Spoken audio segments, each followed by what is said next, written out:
Hello, college football fans. Matt Smith back here with you. Week 12 SEC preview today, penultimate Saturday of the regular season. Rivalry weekend just 1 week away. Crazy how fast it's gone, but we say this every year. So let's get right to it. I'm going to start with the rankings from last night. No real surprises, I thought. The one I was watching was Ole Miss and Baylor. And it could have New Year's Six implications should both teams win out and finish 10-2. Baylor was one spot ahead of the Rebels, so that probably bodes well for them. Similar schedules the rest of the way. Baylor has at Kansas State. Ole Miss has to go to Starkville for the Egg Bowl, so pretty similar opponents there.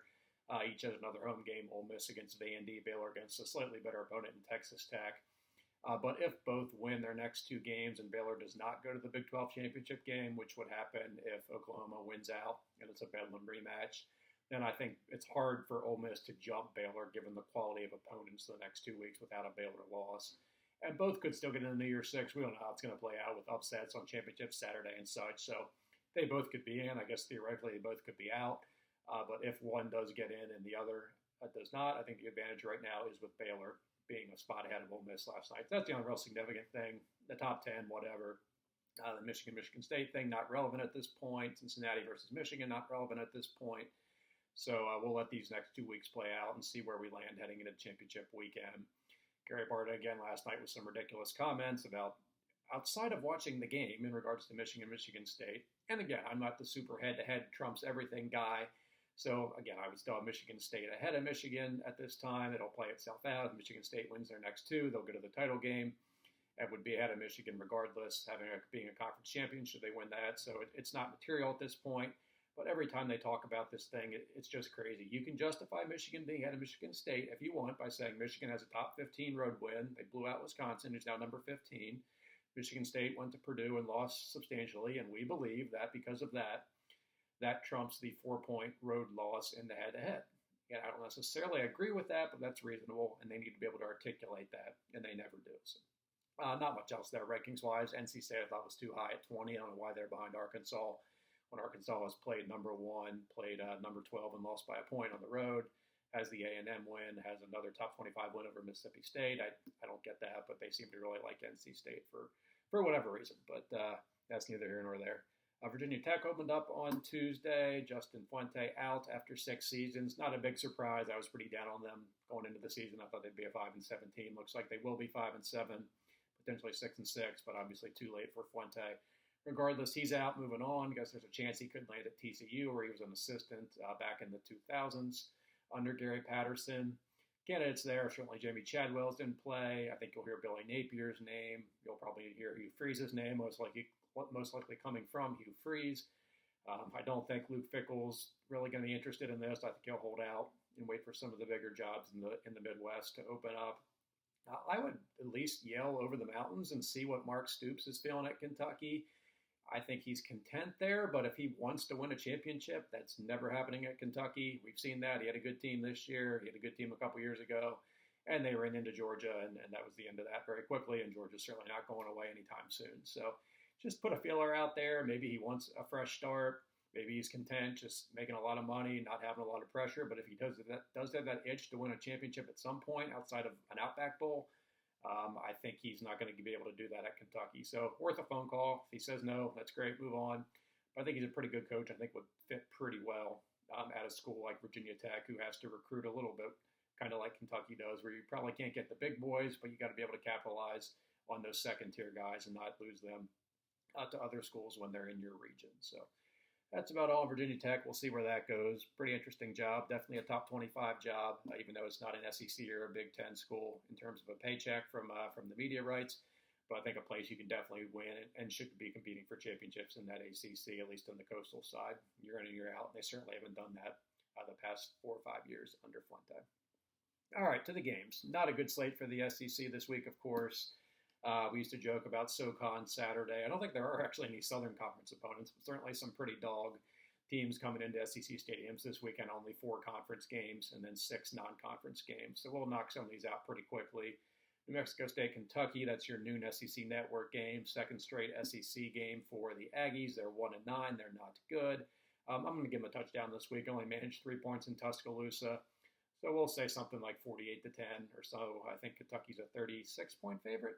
I'll lay those. I think the Aggies are quite bad at 1-9, so I think that's enough. Kentucky doesn't have to really hold back for much. They do have Louisville next week, but go all out. They played Vandy last week, didn't get beat up, rested a lot of guys. So I think they'll be able to name their score. And that will wrap that one up. Oh, good note on that senior class. They finished 500 in SEC play last home game in Commonwealth Stadium. I think it's a good achievement for that senior class at a school like Kentucky, won half of their SEC games. Job well done. Hopefully they get the recognition they deserved on Saturday. 3 FCS games at noon. Those are streaming only. Charleston Southern at Georgia, Prairie View at Texas A&M, Tennessee State at Mississippi State. Not going to break those games down. Just a couple notes. Tennessee State is now coached by Eddie George, the great running back for Ohio State and the Tennessee Titans, 95 Heisman winner. He's in his first year with the Tigers from Tennessee State here in Nashville. And Prairie View, they're pretty good actually by FCS standards, 7-2. Their quarterback is Jawan Puma Pass, who started at Louisville.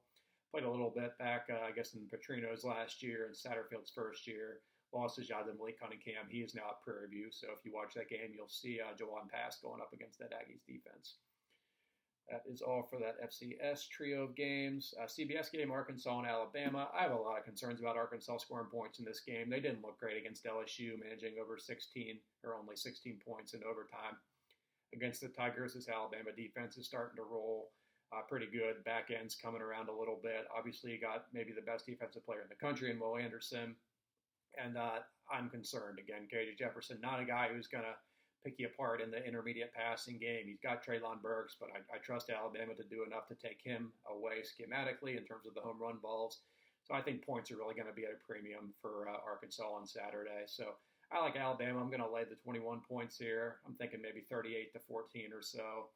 I think it could be ugly for a half, maybe 17-7 or something at halftime. But I think Alabama's offense gets going and is able to pull away against Barry Odom's really good Arkansas defense in the second half and wrap up the SEC West. So I will lay those 21 and take Alabama. Over on SEC Network, 4 o'clock, Florida and Missouri. I don't know why this line is 8.5 in Columbia. I just don't know why you would take Florida in more than a touchdown against anyone right now, except for maybe Vanderbilt. Missouri got a nice win last week. I thought they took some strides defensively, held South Carolina's running game in check for the most part, which did really well the week before against those Gators. So despite the offensive output last week, that was still an FCS opponent in Sanford. And for that game to be competitive into the fourth quarter is ridiculous. So I don't know what Florida's mindset is. For Missouri, they probably need to win this to get to a bowl. Is that attractive to spend 4 or 5 days between Christmas and New Year's in Birmingham and Shreveport? I don't know. But I think for a program that couldn't go to a bowl last year because of COVID, didn't go the year before because of the coaching change, I think that is still a pretty attractive spot, even if it's a not super attractive location like Birmingham or Shreveport. So I think getting that 6th win will be a high focus this week for the Tigers. I think the players want that. I think the coaches really want that. So I think they'll be dialed in. I'm going to take Missouri outright. I'm going to certainly take the 8.5 points. Probably a game in the low 30s, 34-31, 31-30, something like that. I think Missouri pulls it out just on desire and want alone. I don't trust this Gator defense. They were a complete mess last week, and Missouri's offense with Connor Bazelak now in his second game back off injury should be a bit healthier, and Tyler Beatty running the ball well. I think the Tigers get this done and get win number 6. Primetime ESPN game, Auburn-South Carolina. No Bo Nix. He's done for the year with an ankle injury. TJ Finley making his first start at Auburn. An opportunity, I think, I don't want to say it's going to be a competition in the spring if he can play well these last couple weeks against South Carolina and Alabama. But he's got a shot to at least make a name for himself after potentially stealing the job early in the year after leading the comeback win over Georgia State. Auburn went with Nix. Nix played really well in the win at LSU. And Finley hasn't really had a shot until late in that game last week after Nix went out. So good opportunity for him. Tough environment in South Carolina, as we've said all year. The Gamecocks are playing hard. Did not look great last week at Missouri, but they fought back and made that game interesting late after trailing by 17. So in Williams-Brice at night, that's a tough environment for Finley making his first road start. I think it's a pretty ugly game. Again, this South Carolina offense is still kind of a mess. So I think 20 points with a pretty good Auburn defense probably wins this game. Line's about a touchdown, 7.5 right now. I think I'll take those points given what I expect from this game, but I do think Auburn wins maybe 21-17, 22-17, something like that. Kind of an ugly game. But I think Auburn's defense, despite some major struggles last week against Will Rogers, will not have much of an issue against this Gamecock offense and holding them to 14 to 17 points. So I'll take Auburn, but I think I'll take the points without South Carolina there. And Vanderbilt-Ole Miss, that is your SEC network game. I don't know why that line is so high at 36. Such a sandwich game for the Rebels. Coming down off the high of A&M and game day and all that last week. Short week coming up with the Egg Bowl on Thursday night in Starkville. I can't imagine they're going to be dialed in. They're going to want to get guys out as quick as possible. So I'm thinking kind of 38 to 17 Rebels. They'll do enough. It won't be really competitive. But to expect a laser-focused Ole Miss team against Vanderbilt, who hasn't won an SEC game in 25 months, I just don't buy that. So Vanderbilt got a little bit of a spark last week, going back to Mike Wright in the second half. Led a couple touchdown drives against Kentucky, albeit their backups. But maybe the offense is a bit better this week than it was in the first half last week against the Wildcats. So I'll give them 14, 17 points against a pretty good Ole Miss defense, 38 to 17, but feel good about laying the 36 with the Commodores. South Alabama, Tennessee, that's over on ESPNU. Jake Bentley, former South Carolina quarterback, had been starting all year for the Jaguars. He got hurt last week, I believe, so he is out. So we won't see Jake Bentley against Tennessee again. And for the Vols, they got Vandy next week, so I think they're totally fine just going all out, scoring a lot of points in this game. So I'm going to lay the 4 touchdowns. I'm thinking 52 to 20, 55 to 20, maybe some late points there for South Alabama. But I will lay the points with the Vols. Again, I think they can still be laser focused this week on a Jaguars team that started out pretty hot, was 3-0 in their non-conference, but hasn't done well in the Sun Belt, so they're 5-5, probably not going to a bowl. I think, again, with Vanderbilt next week for the Vols, there's no need to kind of just quickly turn the page. They can go out and put some pretty heavy numbers up on the stat sheet and the scoreboard this week, so I'll lay those points and take the Vols. And finally, Louisiana Monroe, LSU. LSU probably out of emotional capital after the Alabama game. They fought on the defense side of the ball, I thought they fought pretty hard against Arkansas. Offense didn't do much with Garrett Nussmeier. They're going to go back to Max Johnson now because Nussmeier can still redshirt if he doesn't play again. What a complete mess. Why Nussmeier's dad is involved with Ed Orgeron, it's just a complete debacle. They can't get Orgeron out of there fast enough. So purple uniforms for LSU, that'll be nice, pretty aesthetically pleasing, I think, when they wear those once a year. Maybe having an in-state opponent keeps them focused a little bit. I don't know, but Louisiana Monroe is way up in the other part of the state. That's practically a different state culturally compared to what South Louisiana is like. So not expecting much fire there from the Tigers playing the Warhawks. So line's about 28-29 now. I think I'll take those points given the way the Tigers have been playing on offense. So maybe 35 to 14-ish or so. LSU gets it done. Doubt they're going to go to a bowl. They should happen to beat A&M next week, but at least leave that door open to get to 6-6 next week with an upset of the Aggies. And that's all. Again, tough slate this week in the SEC. We've probably had worse slates on this Saturday before Thanksgiving in the past. I think we've had 8 FCS or G5 games some of these weeks, so only 6 this week, but still not good. Only real one decent game conference-wise, and that could get ugly between Arkansas and Alabama. So we'll see. Hopefully some curveballs this week, but something we've kind of gotten accustomed to, unfortunately, with the way the SEC schedules, for better or for worse, that this slate, the Saturday before Thanksgiving, is pretty unattractive and no different this year. All right, we'll go through the national slate a bit. Early window's got some really good games. That's your Michigan State-Ohio State showdown. That line is about 15 to 17, maybe it's 18, somewhere around there. A different Michigan State team than we've seen in the past, where they've just tried to ugly it up in these games. They need to score and try and keep pace with this Buckeye offense. It looked pretty good last week against Purdue. I think I'll still take the points. I think Ohio State wins, but Michigan State in a big game. I like Mel Tucker in this spot. I think they hang around, so maybe a 10 to 14 win for the Buckeyes, which should be a good test for them after finally playing a complete game against a decent opponent last week against Purdue for the first time in a while. Wake Forest Clemson also in that noon Eastern window on ESPN. Wake Forest wins. They are the ACC Atlantic champions for the first time in 15 years. Clemson still with a shot. If they should win this game, we'll need some help from NC State and Wake Forest next week as well to get back to Charlotte for a 7th straight time. That line's about 3.5 for Clemson. I will touch on my pick and best bets, but that's kind of the state of things heading in to Saturday in Death Valley. Big 12, Iowa State, Oklahoma. Sooners need this one to keep Big 12 championship games hopes alive, most likely. Could still get into some weird tiebreakers with 2 losses and sneak in there.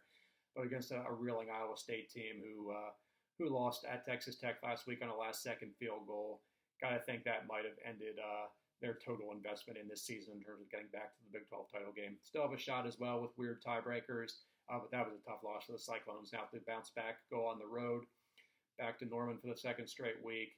Tough task for the Cyclones, but this Oklahoma team is just not very good. They weren't good at Baylor. They haven't really been good outside of a couple decent performances this year. So I can't imagine this game isn't close. I think the line's about 5 right now.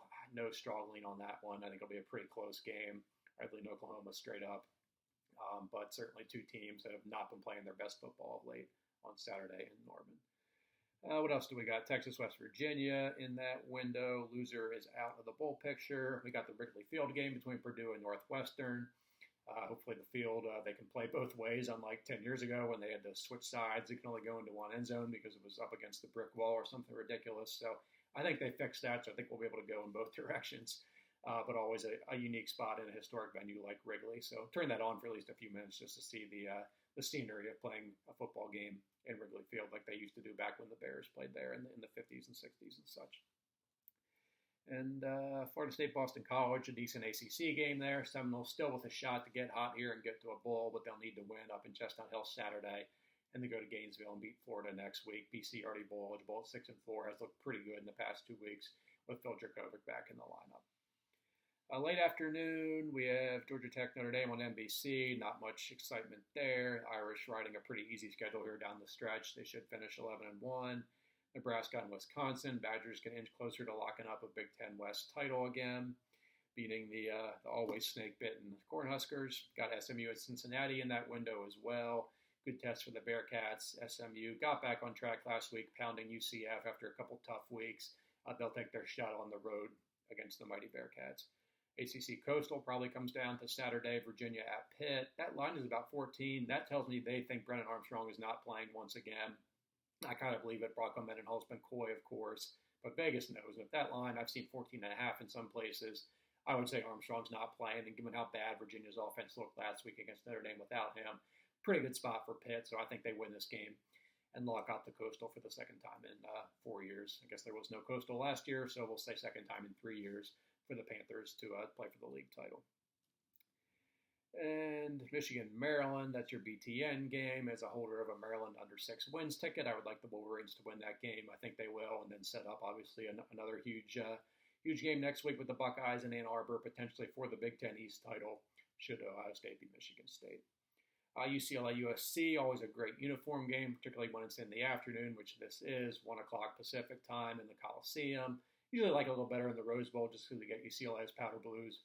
But even with them wearing white against USC's red and yellow uniforms, a great uniform matchup. And they might wear their powder blue. They've done that in the past. Sometimes where both teams will wear their home uniforms. So with the Song Girls, cheerleaders, sunshine in the Coliseum, great setting. Both teams not really going anywhere.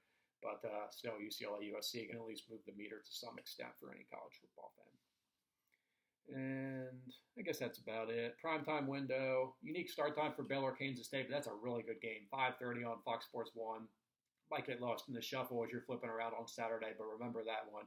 Huge game for Baylor. If they win that and the Sooners take a loss to either Iowa State or in Bedlam, Baylor should end up in the Big 12 title game for the second time in 3 years.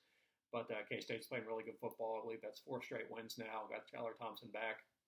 Deuce Vaughn, one of the funnest players in the country to watch. So a really good game, about to pick up right now. One of the best games of the day, I would say, Bears and Wildcats there in the Little Apple. The big games in primetime, Cal and Stanford. Neither team is very good, whatever, but it's a rivalry game. Maybe the game of the day, ABC primetime, Oregon and Utah. The winner of that game locks up their respective division title. Obviously much bigger stakes for Oregon, trying to stay alive in the college football playoff race. Good chance they meet twice over the next 3 weeks. Even if Utah loses this game, they just need to beat Colorado next week to wrap up the Pac-12 South. Same deal with Oregon. If they lose this game, they need to win the Civil War, and they should be heading back to the Pac-12 title game. So probably the first of 2 meetings between these two.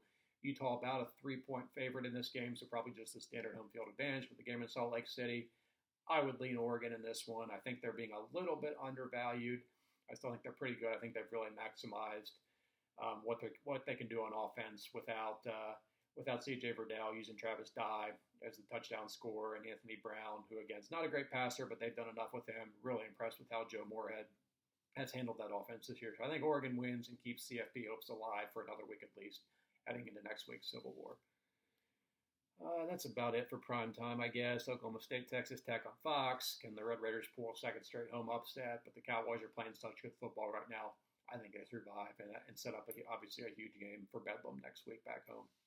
After dark, we got New Mexico and Boise State. Broncos need some help to get to the Mountain West title game. First of all, to take care of business themselves shouldn't be a problem at home against a bad New Mexico team. And your late night Pac-12 game, Arizona State, Oregon State. There it's kind of the opposite of Oregon, Utah.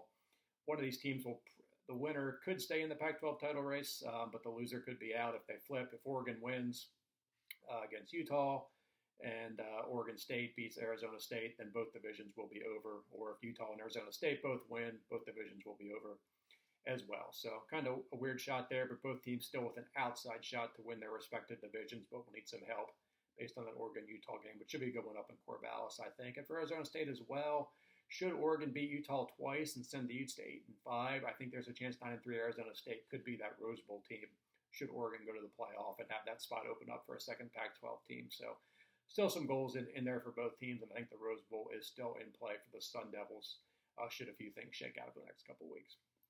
And I guess that wraps it up. We did, hit all the windows. So best bets here, I'll run through these quick. I like Boston College for a second straight week, only a 2.5-point favorite against Florida State. Again, I think they're playing really good football with Phil Jurkovec, one of the most underrated quarterbacks in the country. Unfortunately, didn't get to see him for most of this season because of injury, but he's back playing well. Had 5 total touchdowns last week between his arm and his legs against Georgia Tech. I think he'll keep that momentum going forward here. I like BC minus 2.5 over Florida State. Louisiana Lafayette, 4.5-point dog at Liberty. Kind of a quiet year for the Raging Cajuns. Haven't been super impressive in their wins, but only have that week 1 loss to Texas. They're 9-1. Liberty's kind of been up and down, so getting more than a field goal even on the road. I'll take Billy Napier and the Raging Cajuns there against Hugh Freeze and Liberty. Rutgers, I'm going to take them for a second straight week, plus 17 at Penn State. I think Penn State, again, kind of going back to the LSU emotional capital thing. I think they invested a lot last week against Michigan. Tough loss. I think Rutgers keeps that game close and could potentially win it straight up, so I will gladly take those 17 points with the Knights on the road in State College. Colorado plus 6.5 against Washington. Just with the state of Washington's offense, I'll take those points. Colorado's not good, but almost to a touchdown. Would have liked it at 7, but I'll still take 6.5 with the Buffs. Playing at home on senior day against who knows what the heck to expect from Washington after the crazy last couple weeks they've had, now playing for an interim coach. And Wake Forest and Clemson, I alluded to earlier, 3.5. I will gladly take those points with Wake Forest. I still don't trust Clemson's offense. I think the Deacons win this game outright and log up the ACC Atlantic title. So that's all for now, I think. I will be back Sunday to wrap up Week 12. I'll have my written preview for the week up later tonight or tomorrow morning on southernpigskin.com, so please check that out. Please like the video, subscribe to the channel, of course, and reach out to me on Twitter at MattSmithCFB. Thanks so much for watching, guys. Talk to y'all soon.